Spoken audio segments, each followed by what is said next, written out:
محامي المصاب في حادث نور النبوي سنطلب إجراء تحليل مخدرات له.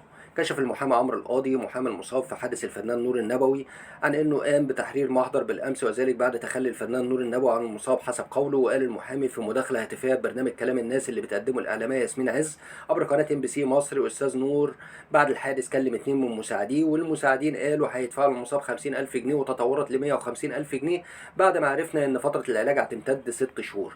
واضاف المحامي: استاذ نور ومساعديه اختفوا من يوم الاربعاء وما دفعوش ربع جنيه، وفوجئنا ان المتهم يسعى للترند والمحامي الخاص بيه بينزلوا كلام كذب وافتراء. اولا نور تكفل بيه لمده 4 ايام علاج، وقالوا هيطلب تفريغ الكاميرات. وردا على سؤال ما هي الخطوات التاليه التي ينوي اتخاذها، قال المحامي: حررنا محضر في اسم كرداسه والموضوع في قبضه النيابه العامه، وهنطلب تحليل مخدرات لاستاذ نور علشان في ناس بتقول تصرفاته كانت غير متزنه، ومن حقنا نطلب تفريغ الكاميرات وهنطلب شهاده الشهود.